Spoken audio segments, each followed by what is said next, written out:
Today is March 10th, 2010, and we're located at the historic KRE studios in Berkeley, California. We're talking to Carter B. Smith today. My name is David Jackson. I'm working with Bill Ray and Dave Belisi under the auspices of the California Historical Radio Society and Steve Cushman. Carter, let's get started and ask you, where were you born and raised? San Francisco, California. I'm a fourth generation San Franciscan, so we've been around here a long time.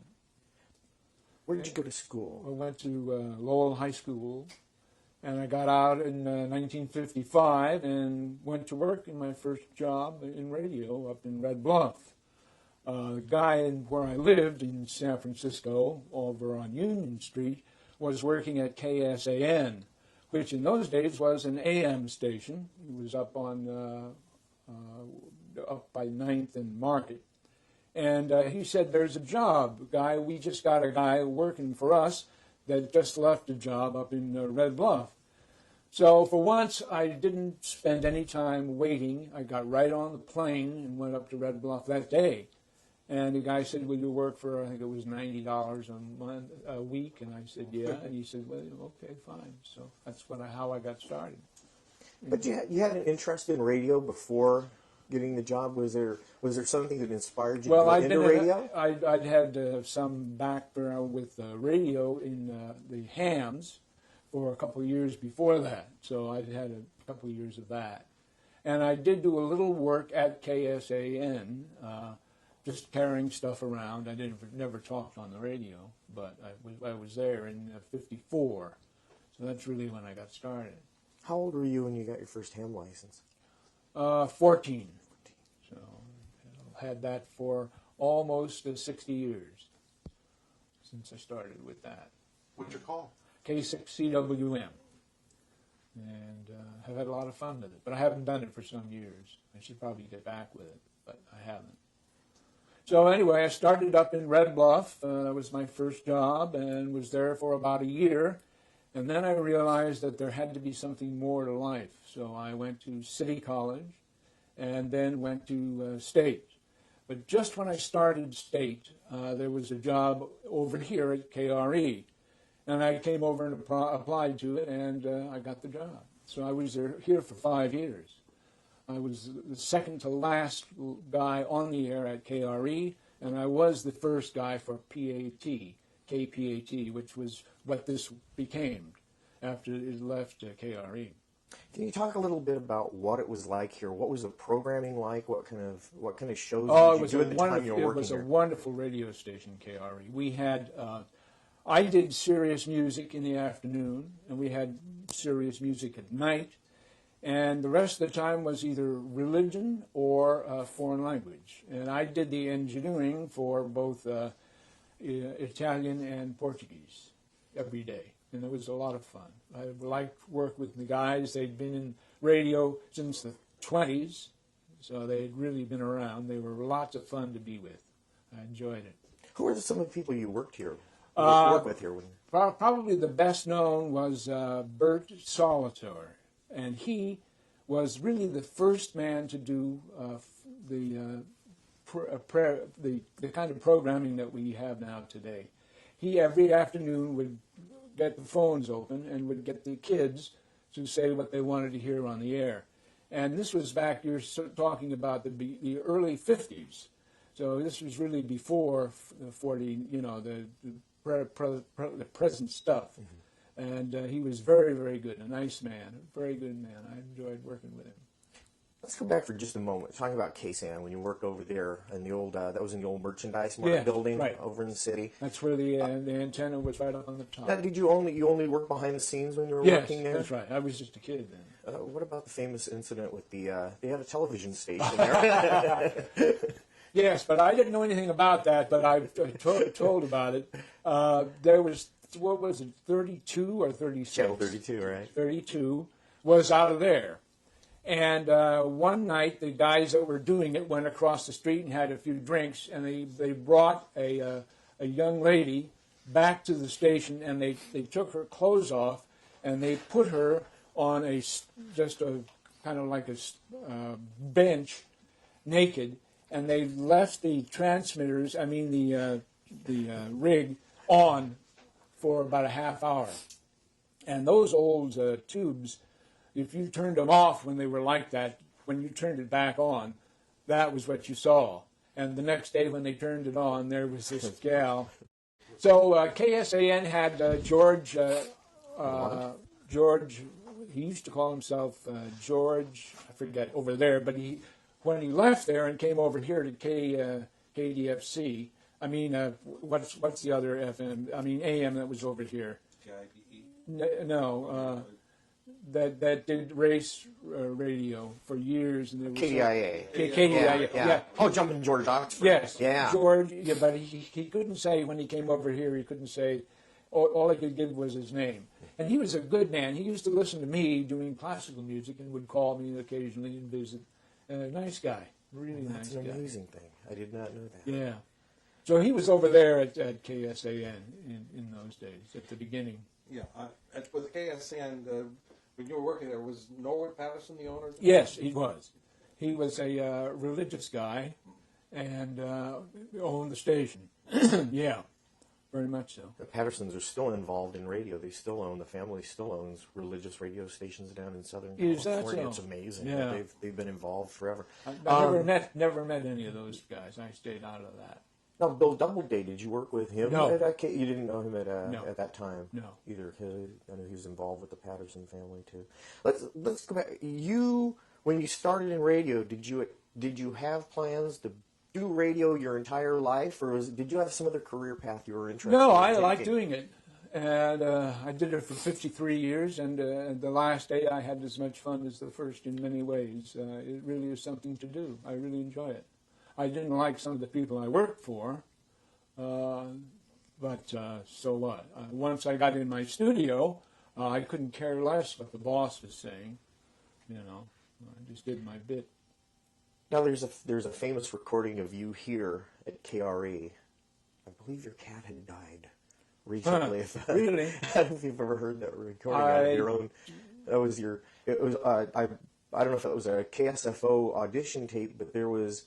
You were playing classical music here. Yeah, and right. I did that in the afternoons. Did you have your eye on, at that time, on some other place to work while you were here, and moving up the radio food chain? What happened was that the old people that owned it, the chapel of the Chimes, they sold it to a guy back in New York who owned WPAT, which was a wonderful radio station. They really started what KABL brought into this market. So they bought this station and changed to KPAT. And I was their first morning man. And when they came in here, I said, you have a great background, and I'm looking forward to learning something. And the manager said, there's nothing to learn. You just do what you're told 100% of the time, and that'll be it, because there's nothing for you to learn. Wow. So I said to myself that day, that's it, I'm out, I'm going. So I started to set up getting to KSFO. That's where I wanted to go. It was the #1 station in the market. And I had two people in the station who were helping me, Mike Powell of the news department, and also one of the guys on the air, Jack Carney, and they were helping me to get me in there, and eventually it took about 6 months to do it, but I managed to make it. So I went from almost the smallest station to the biggest. Yeah, KSFO, your first job wasn't on the air as a disc jockey. Your first job was in news? News and studio, and I also did the Sunday morning show. Was that Sunday Sounds at that yes, time? Yeah. And it was the highest of all even had higher than Sherwood. It was incredible. 24 shares. Wow. 24 out of 100 people were on that, watching that station. And I always used to tell Sherwood, well, that means that about 76% don't think much about you, do they?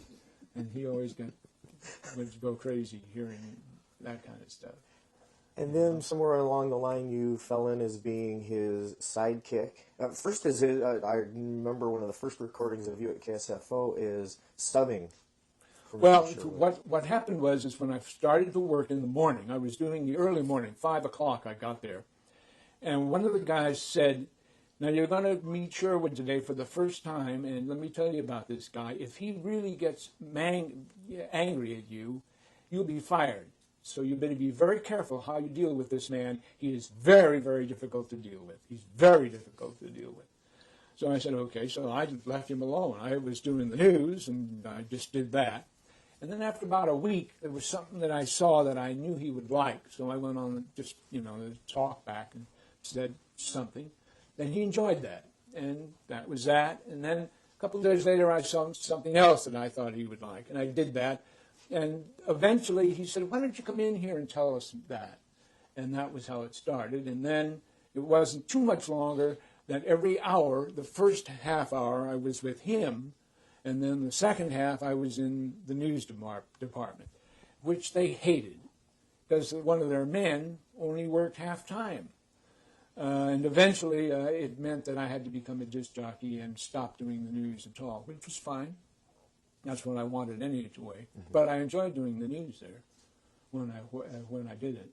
And then, as you say, after a while, if Sherwood didn't make it to work, I would do his show for him. And as it turned out, I checked it later, 20% of his shows were mine. And 20% of his money was my money. Seemed to work out pretty good. So that's how it was. He would miss about 1 day a week. He wouldn't go to work. But you also fell in as the sidekick on things like Super Fraud. Oh, yes, we did a whole bunch of things together for many years. And we became very good friends, as good as you could be with him. He was a very unusual man. But we spent about an hour a day in the evenings talking on the phone about what we were going to do and about what life was like and all these other things. And we did that for many months until he quit.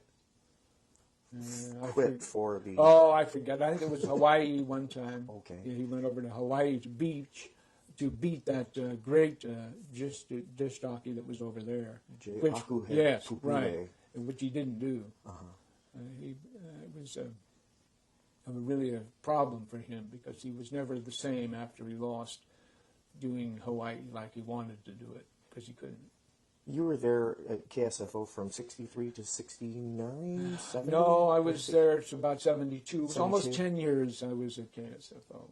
And during that time, the lineup of the radio station from top to bottom, it seemed like it was a continuing... Moved around a little bit. Yeah. We had Al Collins. We had whatchamacallit, who did a lot of band stuff. Come on, Smith.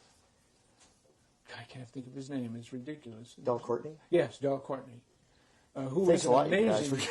He was an amazing man because after he got off work, he always went up to every day, 5 days a week, up to the lake, where he had a band. So he would work up there until 1 o'clock in the morning, and then come back to San Francisco, try to sleep a little bit, and then go back on the radio. And he did that 5 days a week for some years, all the way up to the lake.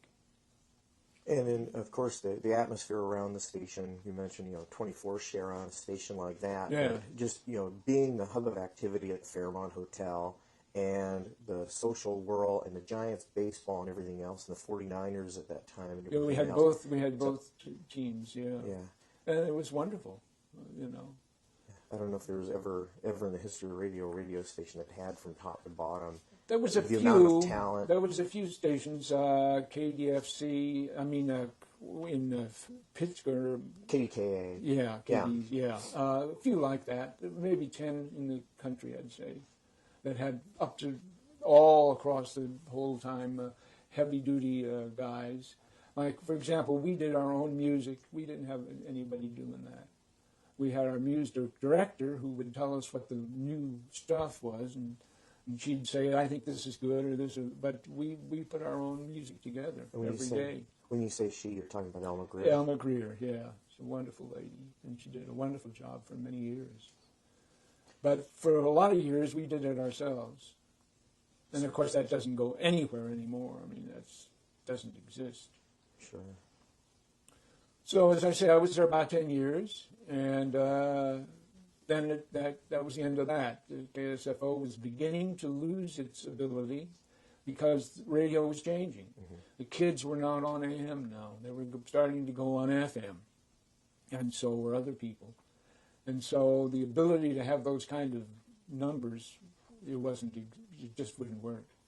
What do you think? But there was an enduring appeal to KSFO at that time. It seemed like, not just because they were carrying, the baseball team and the football team, but it seemed like it cut across all age groups, even though it was playing grown-up music.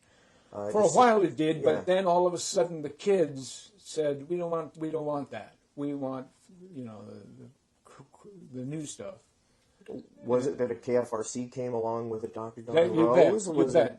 Was it just that You radio was becoming more fragmented at that time? Well, both. There were both reasons. KFRC with Don was doing really well, and he was very, very good. And he had the younger people, he was really good at that. In fact, I took over for him at KFRC. We'll get to that now. Okay, that's one more jump down the down line. More than one. Something of a more trivial nature. You had you may still have the world's largest T-shirt collection. In fact, I'm surprised you're out of uniform today. Well, I thought I'd be a little bit more serious than I had about 6,000 T-shirts. How did that start? That started at KNBR, okay. And people began to send me shirts, and I wore them once, and that was it.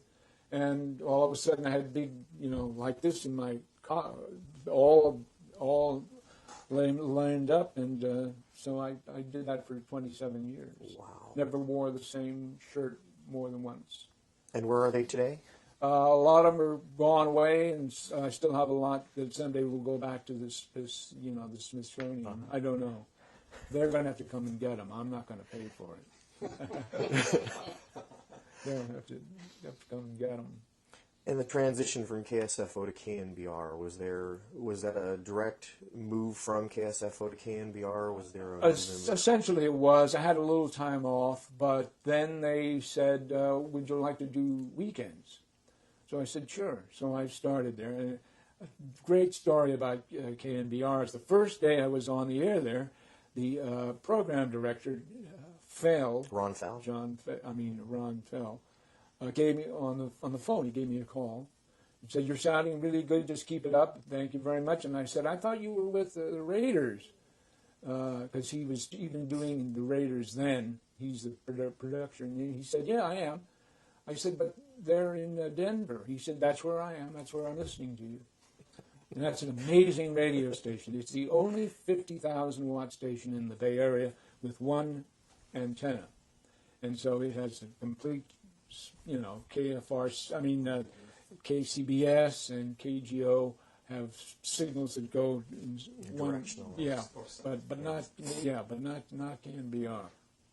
So I had a great time there, about 10 years, working there too. And so you went from weekends to working afternoons? Yes, exactly. And I stayed there the whole time. I did the afternoons for the whole time. And it seemed like there was a very clubby, collegial feeling very at the much. Radio station with Frank and Mike and everybody else who was there at that time. Exactly. And the original, it was Frank, and then Mike, and then me. And then eventually they took Mike and put him in with Frank. So they had another place. On top of that, it was also one of the last of the great owned and operated NBC stations. Very much so. You had that behind you as very well at that time. Yes. We had the same checks as the network guys. Wow. But the amounts were different. But yes, and, they were good to work for, too. I have never had any trouble with the guys there. And I did some wonderful things. I went all around the world on a weekend for Pan American and for NBC.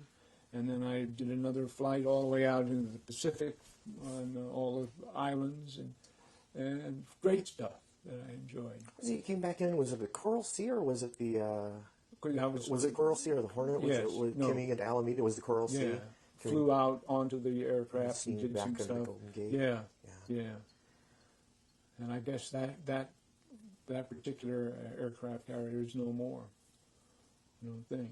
But we used to, in fact, we used to take people, a couple of times our listeners would go up on that, and they got hundreds of thousands of people up to see the aircraft carrier, and they always thanked us for doing it. But obviously, it was them.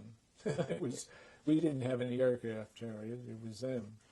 You've always had an interest in airplanes Yes. and aviation and, Yes. and things like that. Also boats. And boats as well. Yeah. But you took was it the China Clipper all the way around the? We went. It was not the original. It was a 747. But we went from all of the islands in the Pacific to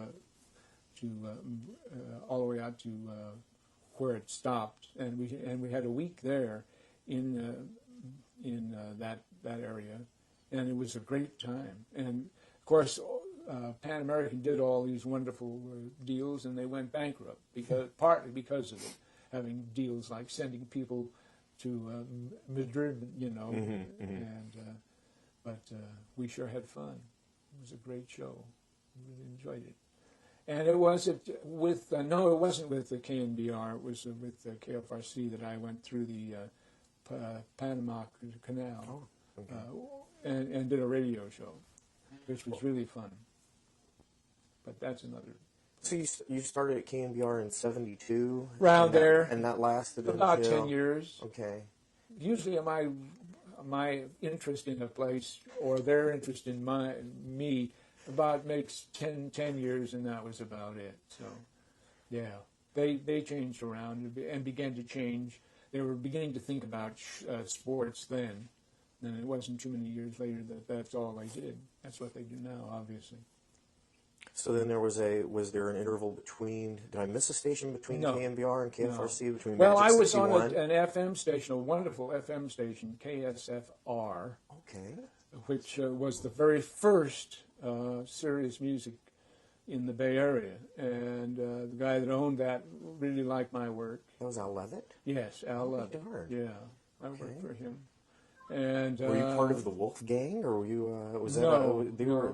This was that was him. Tom Donahue, pre progressive rock and Yeah. Stephen Ponick and those guys. Yeah, yeah. Wow. Okay. But he was a nice man, and I worked with him for a few months. I'll be darned. And in fact, part of the time I worked for KSFR, I was also with the KRE. They let me do that on the weekends over there, and it was a lot of fun. He had a beautiful station from a technical stand, Because he was an audiophile, and You bet. And from that standpoint. For example, when you turned the mic on, all the air went down.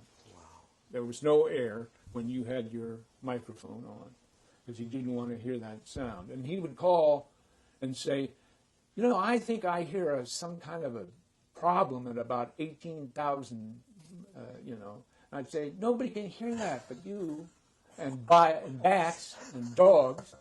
Humans don't know 18,000 Ks, very, very few. But he would always call and say, there's something wrong, because that was his life. It was the technical part of it. We'll move back to Magic 61. Dr. Don, of course, had been when it was a big 610. Oh, you bet. And He did a wonderful, wonderful job. But then he seemed to, lose interest in or just didn't feel like it was something he was in tune with. When KFRC left his music and went into the kind of stuff that I used to do, he didn't like that too much, but he stayed there. Mm-hmm. And they finally said, "That's it, John. Time's over. Time's out." Mm-hmm. So I went in there and did the morning, and I was the last morning man for the whole group. The KFRC was the last of the RCO. The RKO stations, yeah. Yeah, I was the last one, and they sold that. So I was the last guy to do that, and they were wonderful too. They were wonderful people to work with. And then we got this guy over here in Lafayette, guy who was really into buildings, but he bought a radio station because he thought it was a great idea. Was this Unkefer? No. he did KSFO. Oh, This was begins with B. I can't remember his name, but he was. I'll blurt it out in a few We months. we met once, and he said, "You probably want to know a lot about me," and I said, "No, not really." This is the 92.1 FM. No, this was KFRC. He bought it. 610. Yeah. Oh, on KFRC. Yeah, right. He bought 99.7. Yeah. And Yeah. I'm drawing an absolute blank. Anyway, he was in there for a couple of years and got out because he never made any money. Because radio was changing while he was started, and it never got any better. It changed around to him. I have been on every station in the Bay Area and never did very well. Excuse me, never did very well in any of the things I did, because just as I began to really understand what TV was, the show would end. You know, so I was on 4, 5, 7, 2, and for years I was on Channel 9. I did a lot of their pitching, I did that for years. One of the very first, and went back all the way to the beginning of Channel 9. That was down on Howard, was it? Yeah, somewhere down there. Did you do 44 for a while? Yes, I did that. I did 2 shows there. Tell us about the evening news with Don Sherwood. Well, we did a show on Channel 44 every night, and it was taped. It wasn't live, which had 2 problems with it. The first was that when we would finish the half-hour TV show, then we would stand like little animals, hoping that it was recorded. And about once every 2 weeks, the guy would say in the booth, "Sorry, didn't get it. Have to do it again." Well, Sherwood put that up about twice. And after the 3rd time, he said, "If it doesn't work, I'm gone. And then Carter will do the whole half hour by himself." So which I did. Well, that went under blam like that. So then I did a absolutely bizarre deal where I had people try to win some prizes in a movie. And that was just absolutely unbelievable, because the opening to this show was written by the attorneys for whatchamacallit, the big company that owned it. Kaiser. The Kaiser, those are the guys that had the opening. They did it to make sure that everything was correct. Absolutely bizarre.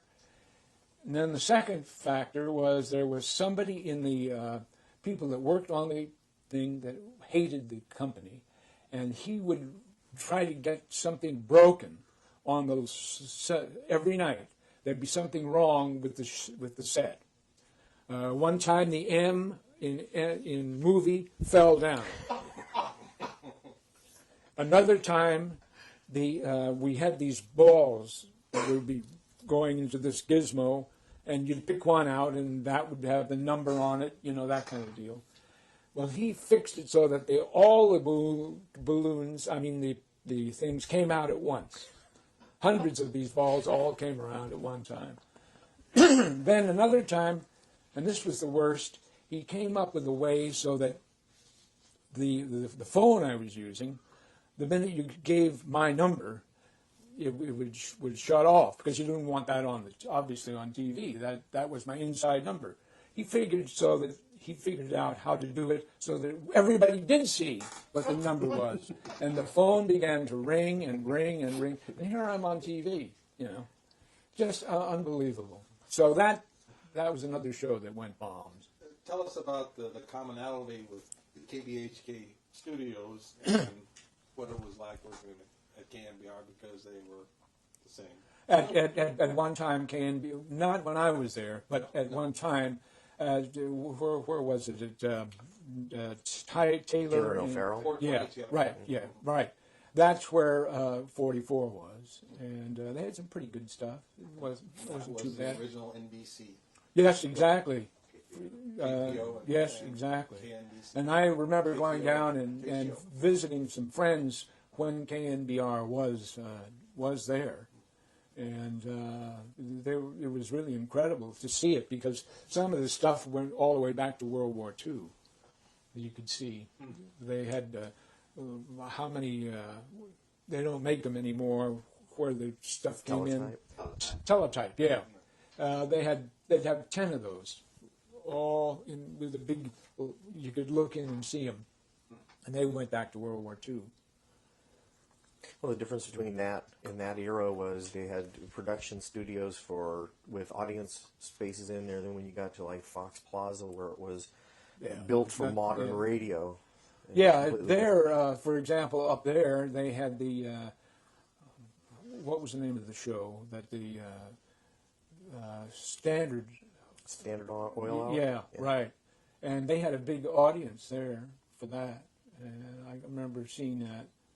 And the first time I ever was on the radio was in that building for what was later KGO's, and they had some shows on the Pacific Coast, and I was on one of those, and that was in the late 40s. So that's my first example. When I was a baby. So then, let's see, we've pretty well carried with the KNBR. It was about 10 years. Then I went back to KSFO again, and this time it was owned by the people up in Seattle, King.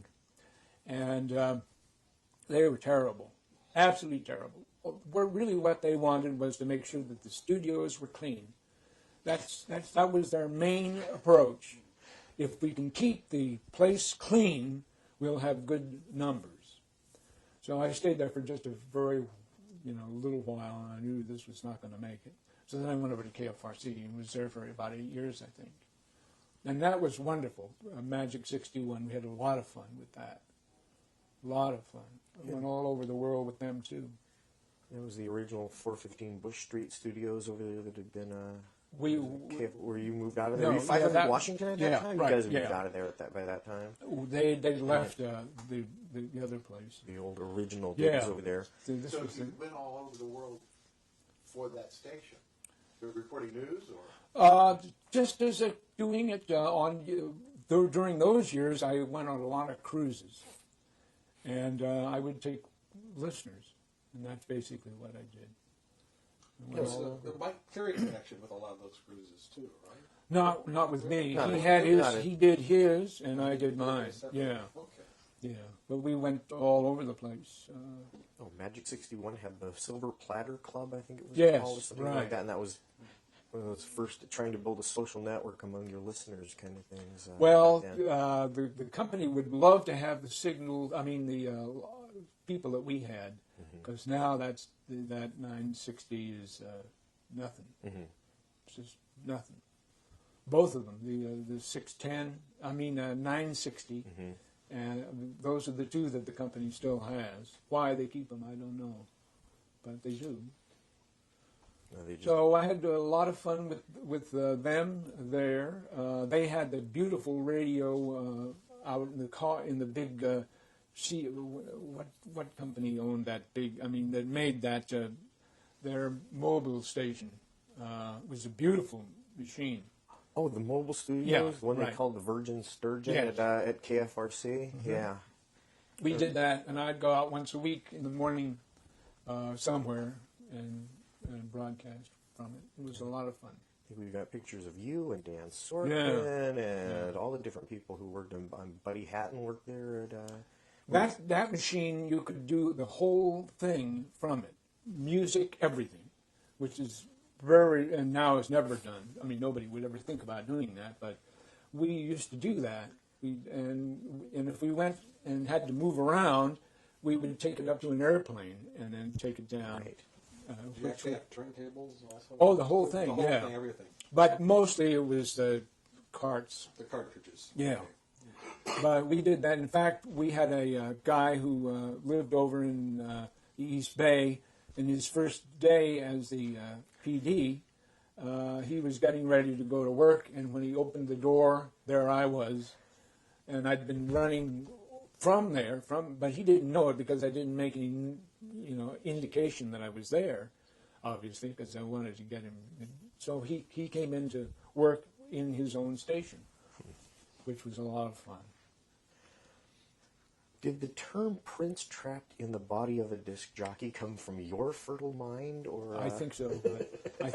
But when, I can't remember. It was a long, Just long somewhere time along ago. the way it became the catchprise. So we, let's see, where are we? We were at KFRC. Then I went back to KSFO for the third time with Unkenfer. Yeah. And he was even less than king, if that's possible. So I didn't stay there again very long, and then got with the last station that I worked at, essentially, and was there for about 8 years too. So that Pretty was dynamic lineup at that radio. KABL. Cable, KABL. And they did the same kind of music that 610 had done. Was that was post McClendon, or was it during? Oh, no. Oh no, that was way past Way past him. him. Yeah, Uh-huh. you betcha. It was owned by not Disney, but Shamrock had it for Yeah, a while, right. which was Roy Disney's company. Yeah. So. But they owned it after McClendon had and then it went over eventually to the big outfit. who's the beast whose name shall not be spoken here today. Yeah, Begins with two C's. It does. and then two C's and a U. See you in Tijuana. And I had actually fun working for them. They were fine, but then they took us off of 610 and put us on a little, very little FM over in the East Bay.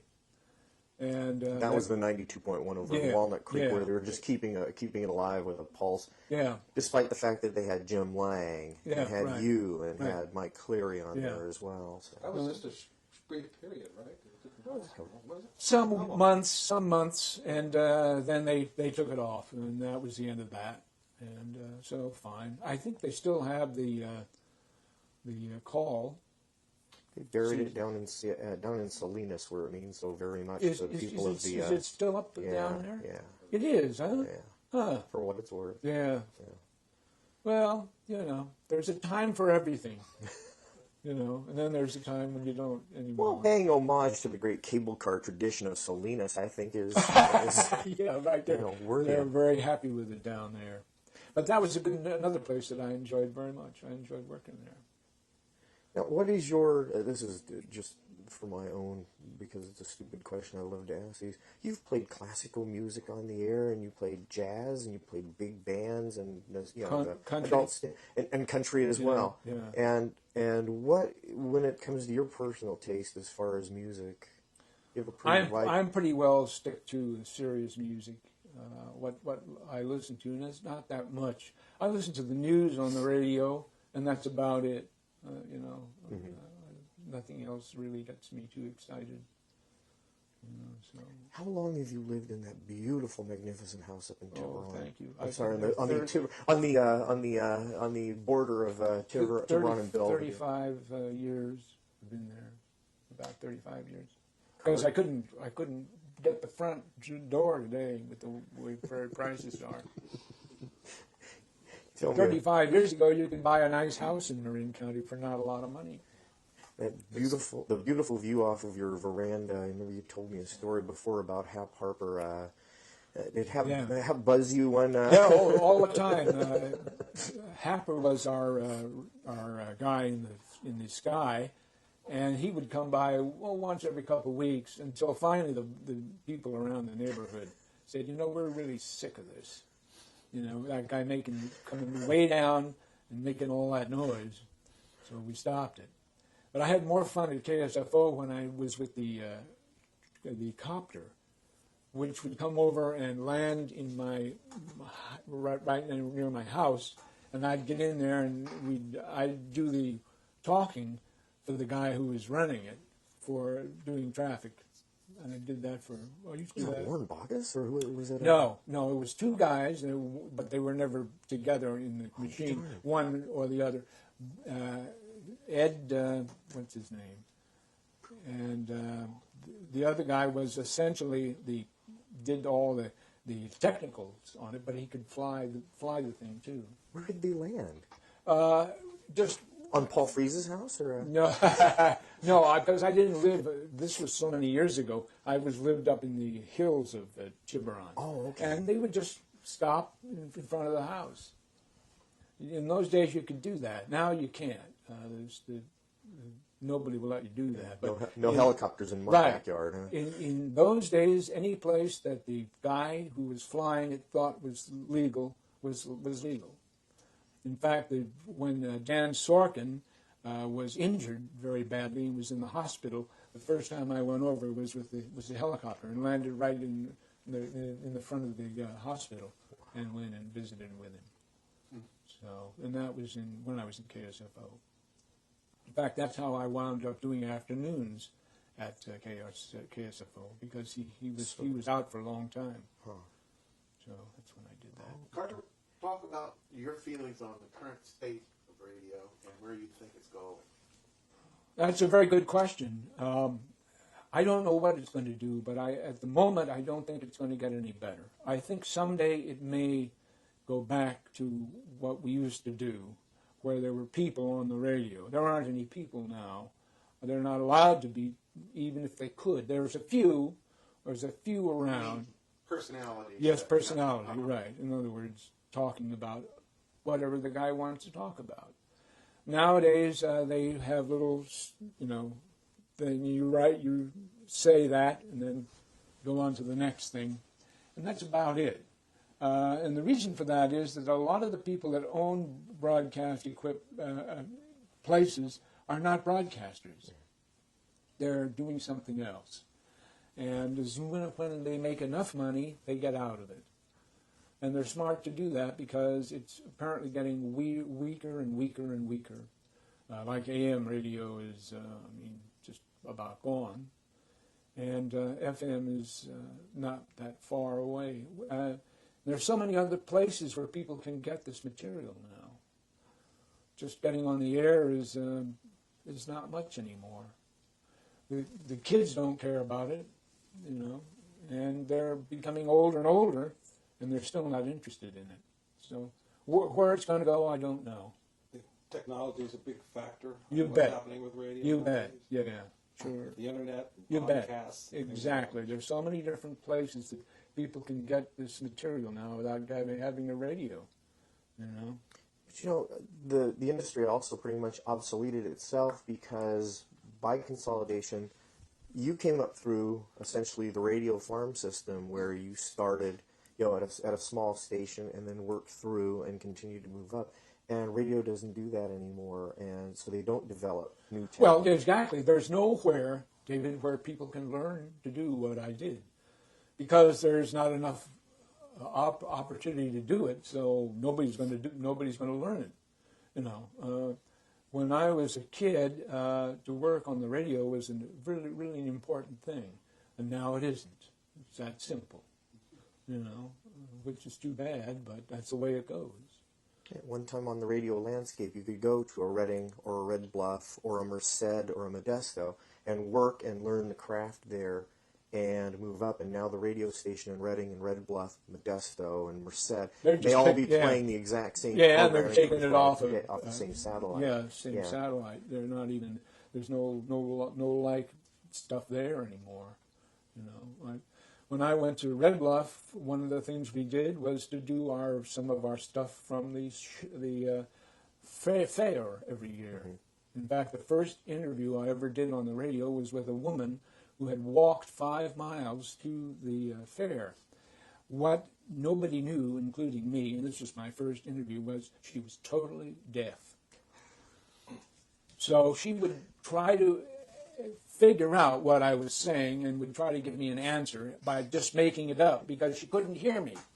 So that was my first example of doing a radio interview, and that was up in Red Bluff. Carter, do you have any recordings of your material through the years? I got tons of it, and I never look at it or hear it, which is too bad. But for some reason, when I've done it, I've done it. In fact, I got 10 discs the other day from stuff that I did at KFRC. But for some reason, I'm It's history. Yeah, yeah, it's gone. And, But it's also, I mean, you've loaned me over the past couple of years stuff, things dating yeah. back to the KRE and Yeah, a lot of yeah. KSFO. And we had just a full collection, reels of tape of Super Frog, Yeah. and things that weren't directly related to you. A lot of KNBR and a lot of Magic 61 things in there also. So I still got a lot of stuff at home, but it's up in the attic, and that's where it stays. I don't know. For some reason, I just can't get too excited about something that I did 20 years ago. I'm sure there are a lot of other people, though, that would enjoy eventually hearing that. Well, there are, particularly people our age, because if you get starting down and getting too far, they don't know. They don't know what that kind of radio was like. They have no idea. So to want to hear it is not they're too excited about. But through the years, particularly some of the Super Frogs, we could have sold those and probably done okay with it. But you remember KSFO did put out a record. Yes, they did around the it more same than time. I once. think just before you got there, They they did. put out all of the sound of the city. Yeah. And some Kearney and Sherwood bloopers and things like that. And they did things like that. There were obviously a lot of them in circulation because a lot of them are still out there. But remember, all that stuff was 40 years old. But again, I'll just off topic completely. But on the Radio Museum website, the KNBR page, the KSFO page, and your personal page, your Hall of Fame page on there, get traffic like crazy, and people will still sit on there for hours and listen to those recordings. So, that's good to know. there are people who are of a certain age who are still interested in those things. Carter, do you get mail from old fans? Occasionally, I'll tell you where I get them is on the computer. They will know somebody that knows me and and all of a sudden somebody will show up on there and say, "You don't know who I am, blah blah blah blah blah, but blah blah blah." And I answer them right away, say thank you, appreciate that, but I don't go into great, Did you ever get a "Hi, you interviewed me? Do you remember me"? No, I don't think I can remember that happening too many times. Maybe a few. Aside from the lady in Red Bluff, who's the most famous person or the most memorable person, perhaps made a great impression on you that you interviewed or met during your long and Well, right in this room, I had Louis Armstrong in here because one of the shows that I did was the oldest show in that particular area in the United States. It went back to the 20s. It was called the Sunday Night Show. And it was mostly jazz, and he came here. I was going to have a guy who I really wanted to see, and he shined me off, and that was his name began with B. He played the saxophone. Most of his life he lived in Europe. Bichet. Okay. Probably you don't even recognize that name, but he could play the faxes, like anybody. He was really great. And he was supposed to come one day, and he didn't. But I've talked to and have been with presidents and all kinds of people through the years. Did a lot of that. I had Reagan on the air a couple times. One of the great stories of Sherwood was when they were going to get to protect the bay. They got that gate through, and I had a call by KSFO by the guy who was up in Sacramento, our senator, said you're going to have to call today to the governor, because unless we get his help, we're not going to get this through.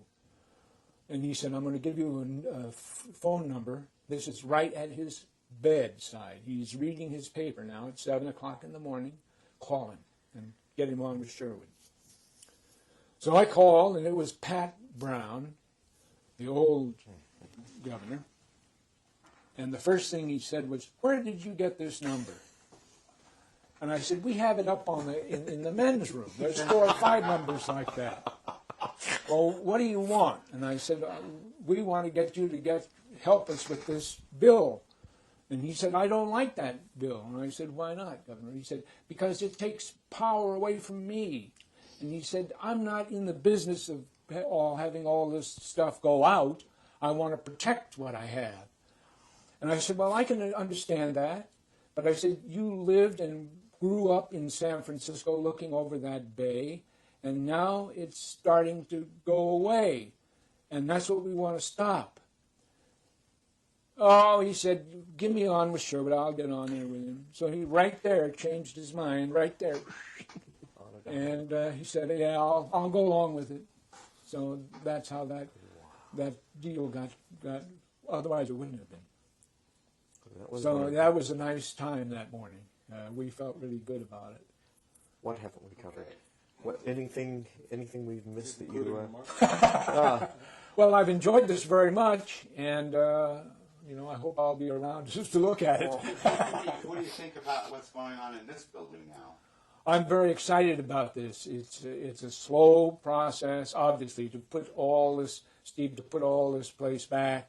But every time I come here, and I don't come here that much, but when I do come, I see differences, and they're all excellent, It probably will never come back to where it was. It just wouldn't be able to. For example, in there you've got a transmitter now. No more in there, huh? No, the transmitter is back here now. Oh, okay. Okay.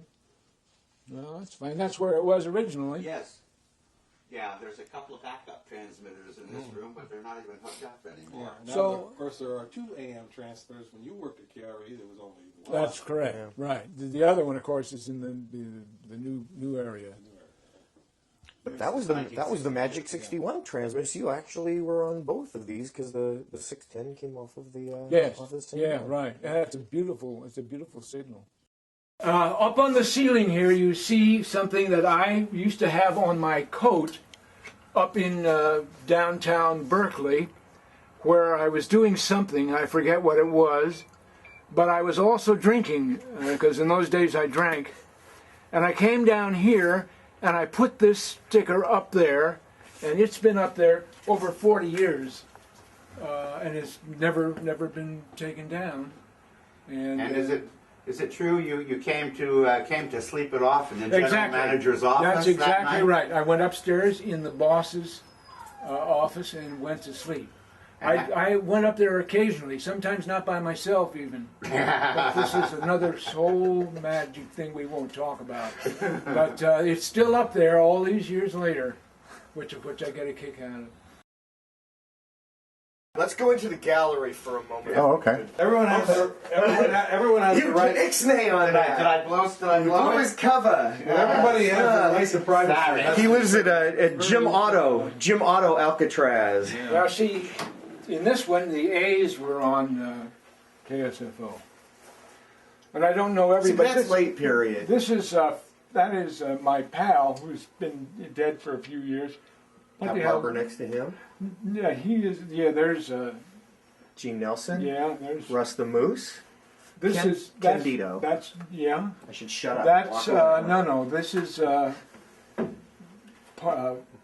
on. That's Hap. That's Hap. Yeah. This guy I don't know. This guy I don't know. And that's the weather guy. Mike Pulsifer. Yeah, who's going to go and walk with me one of these days. This is Al Newman, who was the program director.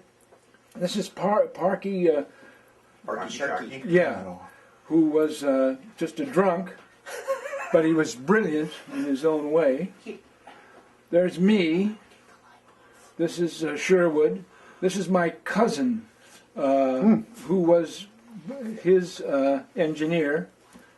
This is another engineer who is now gone. I don't know where he is or what his name is anymore. This is, come on. Is that Castleman? Yeah, that's Castleman.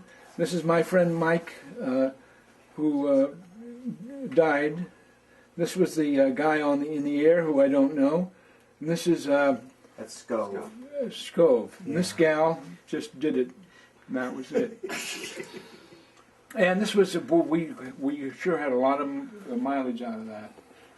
Carter, where'd the Blakemore come from? Is that a family name? That's a name. Is that family, yeah. handed down Goes through the back many generations? years, yeah. This is we did these every year at KNBR. And then they had below they had the whole year, of course. And this is Jan Harper did that, made a copy of it. This was the guy all night. He was a little crazy. There's Harper again, Mike and Frank. That's Dad, Mike's dad, really was. And there's CJ, who I work with. And that was 78, 78. So. Do you write? Who's the woman in the back in the? Here? Yeah. I don't know. That's not Jane Morrison, is it? No. Not Isabel no. Lemon. There's the two guys in 58 up in Stockton, which was a great idea. That was he had so many ideas. I mean, that's really what he was about, was ideas. There's old who's it's from KNBR. Pleasure, he was not a particularly nice man. Really? Not particularly. In fact, I think he's still alive. No? Is he gone? He's passed on. I believe he's passed on. Yes. Any good stories about any of the family here that you can think of? Oh my, there's lots of them, but I remember one time Mike here drinking upstairs and fell and went all the way around, and his drink never spilled. He went all the way around, and as he would automatically, change where it was. He was a brilliant guy who got so involved in the news that he could barely talk it. He really got really bad near the end. But he was very, very bright. Well, I wonder where you got that now. This right here, Mike Schweitzer.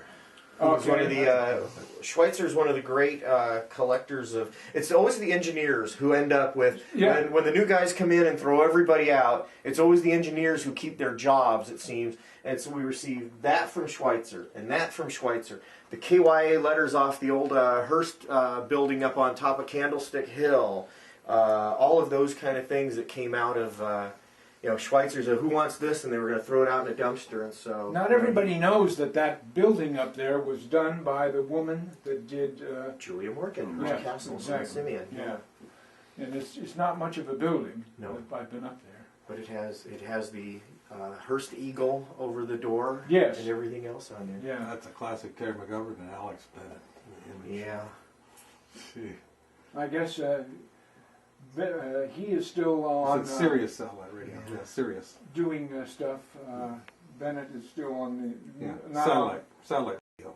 Yeah, right. Out of New York. Yeah. Oh, is he back there? Yeah, he's Sirius back satellite there. radio. Sirius left 146. That's Oh, correct. good for him. Now, Pledger passed away probably just before the Hall of Fame, which had to have been the 2008. He died just before that.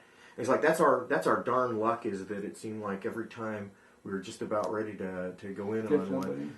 Remember the infomercial he did on radio with Kiplinger. For Pledger, he did everything. He did everything, but Kiplinger was one of them. Oh, he did. Of course, he did a lot of serious stuff. He did also classical music. Oh yeah, here's Verdi. Yeah. Here's Verdi. He was on KHI for a while. He was one of the first guys on KSMO when it was 1550 back in the day, because he lived there and he. I only met him once, and he was not at that particular day was not in a happy place. Carter, what hospital were you born in? In Stanford, up here. Oh, when it was up here. oh, Children's Hospital. Oh yeah, California. okay. Yeah. My eldest son was was born there. Oh, okay. But I was at Stanford, which doesn't exist. There's a few us natives around here from San Francisco. Where'd you go to grammar school and junior high? To Grant, which doesn't exist anymore. Yeah. And they didn't have junior highs in those days. No, they didn't. No, that's right. Yeah. I went from there to Lowell. Yeah. The old Lowell. Yes. Oh, yes. The I'm old. from the new Lowell. Went from Mission Dolores to Reardon. Well, big that's old Catholic boy. You betcha. You betcha. That was great. That was a good deal too. And it's still a boys' school. I liked Grant. It was a beautiful area. I remember that. Up on off of Divisadero, way up in the top of the mountain. Cow Hollow area. Yeah, right, exactly. Yeah. Well, that's where I was born. Oh, okay. Union, wow. between almost by the Pacific, by the area there. Oh, Broadway, Pacific, Yeah. that area. Wow. Well, Carter, on behalf of all of us who've known and loved and listened to you for so many years, I'm glad we had this opportunity I am too. to drag you out here. Thank you so much for sharing so many of your memories with us. Really appreciate I it. enjoyed it. Thank you very I much. enjoyed it very much. Cut.